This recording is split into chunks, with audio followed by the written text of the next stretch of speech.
Welcome to A Step Forward once again, Lindz. It's so good to be with you. How are you doing? I'm good. I'm really good. We had London O2 Arena last night, packed out, it's rammed. And you know what it's like. You just get the dopamine hit and you get the hype and you get the, and then I've just had to go to the gym just to reset. Oh, So I've got a bless bit of a red you. face at the moment because I've been working out. But no, Yeah, I'm that's good. I'm good. great. I can't imagine. It's got to feel like a yo-yo experience, like you say. Like there's nothing quite like the performance. The energy Yeah, from crowds. Then you've got to come down from that. Then you need to hit the next yeah, thing. yeah, It's a lot, but it's so good to have you with us. You're obviously a long-standing, I would say, fellow of A Step Forward. You've been kind of in the yeah. family for a long time. Would I be Um, found a member? I Feel like well, that's a found a member different might be right. conversation, isn't it, really? But yeah, it's so good to have you. And also, I think I love that you mentioned that anyway, because it really shows in terms of the people that we have kind of in our community with A Step Forward. Yeah, These are long-standing, ongoing relationships, and to see people like these are timeless things that they are investing with their music and their gift, and you are just no come exception. on. So I'm so excited to be talking to you about what's recent for LZ7. So let's just, for Come on. people that don't know, how would you Yeah. describe kind of just like yourself and LZ7? And you've been around for 20 years. Just tell us a little bit about you guys. No worries. Yeah, so I've got to move. I've just been moved by security. Oh, bless you. That's so funny. Just what we It's like need. you can't sit there. Hold on, let me find the place.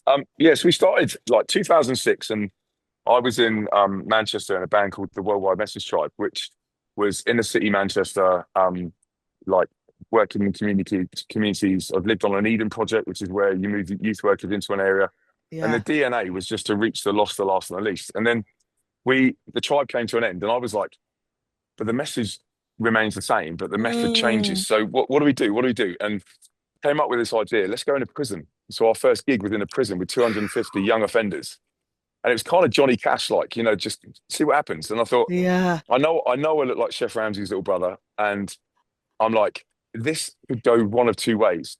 And I'm green before, and they all come in, and they all just sat there like this, like looking at me. Within 20 seconds, two kids jumped up, started head spinning. Kid comes running around here, and it looks like he's gonna like jaw me on the way past, and he runs and backflips off the wall. So I ran and backflips off the wall, and the whole place went like this. And I was like, yo, music's got this thing. It's a Yeah. universal language that cuts through skin tone and heritage and social demographics. And yeah, this is amazing. Anyway, we started an alpha course off the back of it in the chapel. And I Wow. think about 50 lads turned up. And I was like, there's something about this. There's a platform in music that creates a platform for the purpose of the gospel. So Mm. LZ7 started, and we just did prisons for about 3 years. We were just in and out of young Wow. offenders. And then we wrote this little song called Little Light of Mine. And there was another band that was touring at the moment that was called Blush, and my wife was in it. And she just said, look, would you come and open for us at a school gig? And I was like, yeah. So we played Little Light, and the place went off. It just went nuts. And I was like, yeah, we need to do something with this. So Yeah. we kind of created a campaign, created a launch campaign, and in 2011 launched our first single, which is kind of the official start of us. Even though we were underground doing the prison work, it was like this is now the stage. This is where we're going, and it dropped into the top 20, and then it went to number one on dance charts. It went to number one across Europe, Wow. and it created this mainstream presence for the purpose of the gospel. So you create that platform, and then you just preach, you share your stories, share your parables, share like Jesus did, and Absolutely. we just realized actually maybe we should start, a little label. We should start our own little charity. So we launched out of the Message Trust and started a thing called Light, which is Light Music, a label, and Light is a family of artists that we just, and then we launched these things called Illuminate Schools tours, where we go into high schools and we talk about, key stage 3 and 4. It's all with the national curriculum, but it's about anti-suicide, mental health, well-being. Wow. And then you couple that with your story of faith, and you've got this powerful, potent kind of like double-edged sword thing that just goes, never give up, keep breathing. Jesus took a death, so you don't have to take it. All that Mm. messaging, but the music is there to create that. So we wouldn't say that we're a Christian band. We're kind of Christians in a band. It's slightly different. Yeah. Does that make Yeah. sense? So, Yeah. Absolutely. and if you listen to the music, it's as a Christian, you'd hear it. You'd be like, oh yeah, I can see what you're doing there. But as a non-Christian, you go, whoa, what was that? Like, Yeah. why? What's Yeah. the energy? And I'm like, it's the Holy Spirit. But he's going to do in 2 seconds what we can do in 20 years, isn't he? So 100%. let's go. I love that's you. the You short literally story. like nailed all of my questions right there. So we may Oh, as well just sorry. wrap up right there. No, I'm joking. But do you know, it is so fascinating to hear that origin story. I think we've had a couple of conversations already, but I think I hear a different facet of it and just how rich that is. And it doesn't get old. And just to hear that what you were doing even then, and because of obviously the inspiration that it sounds like it's rooted in what Yeah. God wants to do is reaching the lost and reaching people. That hasn't changed, and No, how relevant that still is. So no, if I totally. was going to say to you LZ7 sound to someone in 3 words, what would they be and why? Like anthemic chorus, massive drop, whether it's EDM or D&B, and something that resonates with you. And I think it's like the resonation of music has that thing that moves you, doesn't it? Do you know what I mean? Yeah, So yeah. those resonation with your soul, something so you kind of go, "Ugh," and I was listening to a friend of mine's podcast recently, and he was talking about you got the creator and then you got the creation, and this sound comes out from the creator, but it's a sound wave. So it's the sound of the gospel. Mm. It's the sound of the gospel, and it resonates with you for some reason. But the only reason it resonates with you is because you meet your creator, and and I think music has that vehicle that does that. There I, you go. I just couldn't agree more. And I love how you've described that because it really is a universal language. Mm, I think, and I think what you said, like using it as the vehicle to start the conversation is so powerful. And I mm, think those of us that occupy the space in the Christian music scene or gospel music scene, we know like some will be more than willing to listen to so really, really great sound and even a really strong gospel music, an overtly Christian song yeah, because of the music. yeah. But if you were to just start a conversation kind of cold turkey, it doesn't always go as well, but they're more inclined to listen. And it No, opens up, totally. as you said, kind of just like the story of kind of like, where's this coming from? And Yeah, that's the way in, isn't it? Which is so exciting. I was actually 100%. there when you hosted the Q&A for the premiere of Sound of Hope, the story of Cross and Try in Yeah, come 2024. on. And you were sharing so much about your experiences as a parent. So my next question, I just wanted to dig a little bit deeper, if you don't Go for mind. it. Go for it. Like, how is becoming like being a father and your personal journey with that kind of been Yeah. influencing like your writing and your performing? And has it kind of, have you seen an involvement in kind of you as an artist and your music over time because of that? Yeah, definitely, definitely. I wrote this Facebook post last week, and I posted it up because we went through the adoption process. So that's why I was doing the Sound of Hope. And there's an amazing organisation called Home for Good that I kind of advocate for in a certain way Mm, for Christian families and churches to adopt. yeah. And I wrote this piece and I just said, look, we don't call it adoption, we call it chosen. So we call it chosen and homegrown.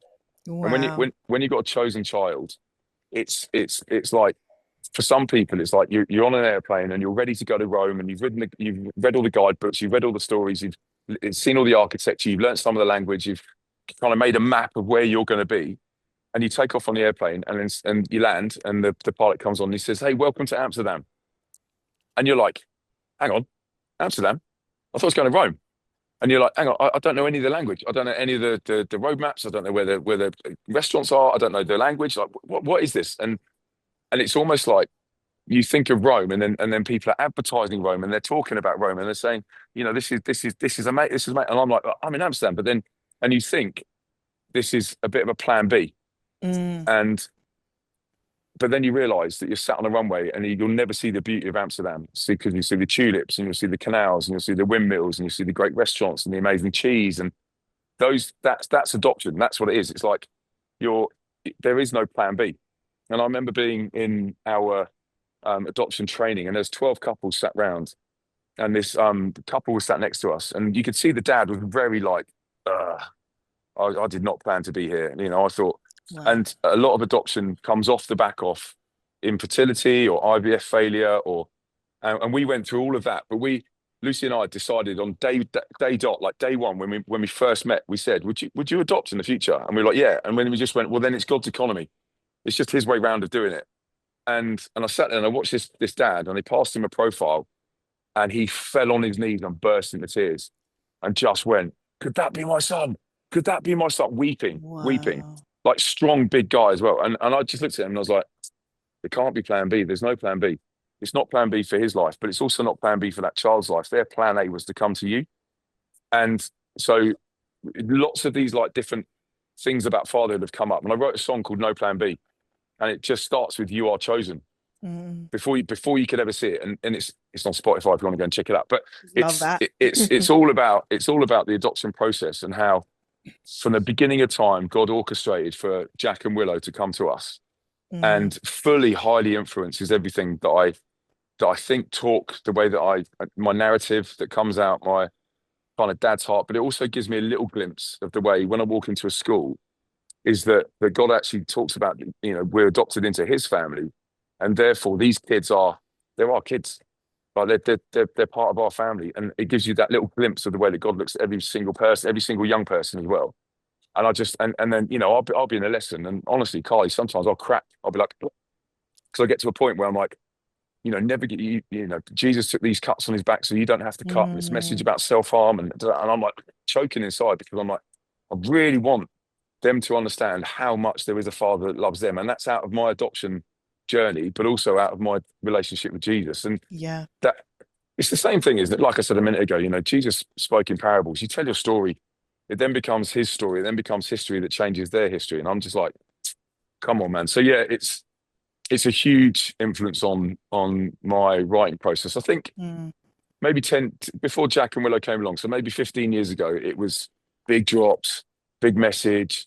But now it's like big drops, big message. Now let's cut to the heart. Let's really kind of cut to how accepted these kids are, whatever background, social demographic, anything. So yeah, it's a big part of my It's huge, process. isn't it? It's so multi-layered. And I love like what you said, the connection between the adoption. This is everything to do with what we're walking when we come to salvation and we join God's family, and how this is an 100%. ongoing process Yeah, with how God is trying to reach the world in all of its flaws and its yeah, brokenness. And to yeah, hear how powerful that is, it really steering you guys. It's so clear. So yeah, I just love that. Right. I'd love to talk about something exciting that's happening. Jason yeah, Derulo. yeah. Come on. Wow. How on earth did that opportunity come about? His Last Dance World Tour is coming out. You guys Yeah. are opening for them. How did this happen? Talk us through it. So back in 2018, 19, we opened for him, and there was an agent that we were using who works through one of the biggest agents in the world. And I got linked through a friend, and he said, "Oh, I think you've been in my daughter's school. Are you the guy that's got blonde spiky hair?" And I was like, "Yeah." And he goes, "You're That'll you're be on my me. you're on my kid's wall." He said, you Wow. transformed her life, mate." And I was like, "Oh wow." And he goes, Wow. "I'll do anything for you. What can I do?" And I went, "Well, I'd love to get on a mainstream tour. I'd love to be able to get the platform where you can share the music, but also a message." And he was like, "Right, Jason Derulo's coming along. Let's apply." So we did, and Wow. they obviously liked it. And then actually on the tour, we had some really really good moments because there is. I know Jason's show and everything is kind of racy and it's out there, but there is a faith thing in there. Like he talks about God quite openly and about fasting and about you know his journey of faith. Mm, And I think there's an underground connection there. But then there's also it's not what you know, it's who you know. So we just got to know everybody, like the managers, the road managers, the tour manager, the sound engineer, and we just hung out with them and just were a light in a not yeah. necessarily dark world. We're just being a light. And so when this one came around, our agent this time, so like there's a European leg of Derulo. Do you want to apply? And I was like, yeah, yeah. Anyway, I said I'll do this the right way, but I'll text the manager. So I texted him and I said, look, could we do the UK and Europe and open up and do a longer set? And just went, it's wide open for you, bro. Jump on. Wow. So just Wow. like real favor, just walking through the door, and then you know they they look after you, they sort everything. It's amazing. So we did the O2 Arena last night, and we did Birmingham the night before and Glasgow the night before that. So we're 3 days into a 20 something, 20, I think it's like 26, 20, I can't remember, Wow. That's a lot of date tour. stops. It's a lot of stops, yeah. And but we've definitely curated our sound for this one and I say this in the right ways, to be kind of age appropriate to what we do. And I grew up listening to drum and bass. I was a skater, snowboarder, that kind of sound. So we've kind of aired more towards that sort of sound. So our latest single's called Duet with a girl called Gracie Herbert, and that's just come out. That's a real D&B, Becky Hill dimension sound. Okay. And it's really connecting, Carly. Like it's really connecting. And it's like we were talking about last night. Drum and bass has got this way, or EDM and drum and bass has got this way of disarming people Mm, because they just can't help but give it some of this. And you're in the crowd, and you've seen our performances. Like I just like to win everybody and get them smiling and get them up and stuff. And yeah. it just disarms. So you think the O2 London packed. It was sold out, 22,500 people, and Wow. everybody's like this. Everyone is, and you're like, whoa, what's just happened? Like, Yeah. and then we're doing this moment in the set where I shared a message, and um uh so it's kind of it's to a response, and the response is your lights up and scan the QR codes, and the Mm. QR code takes you to an alpha course that's near you. Wow. So we've had 1,500 people scan the QR code for alpha in 3 nights. So that's 1,500 people that would never step into a church. They would never go Yeah. near. They just wouldn't. But they're like, and I'm doing the whole ask the big questions of life. When you take hope, which is I taught my kids sign language, and that's hope, right? But you Yeah. faith, and I say this on stage: faith is being sure of what you hope for and certain of what you don't see. So if you take hope and you couple it with faith, you've got this Tyson Fury double combo ready to take out the giants in life. So when depression comes around the corner, bang! When suicide, bang! You're What armed a because great analogy. I you've love got that. faith in something bigger than yourself. And if you want to ask these questions, Yeah. scan that QR code. So that's the response. And I just can't believe it. All the lights are going up and people are scanning it. And I'm just like, we need to keep the QR code up for the whole set. Do you know what I mean? Just to link them. And then I'm also doing this compassion thing is like when you're part of the change in your life, Mm. that gives you the ability to become part of the change in someone else's life. So Yeah. check it out. There's a link on there for compassion. You can sponsor it, the whole compassion vibe. But it's like an awareness campaign as well as a response, as well as this is the gospel. So I am actually preaching the gospel, but the response isn't hands up praying a prayer. It's Yeah.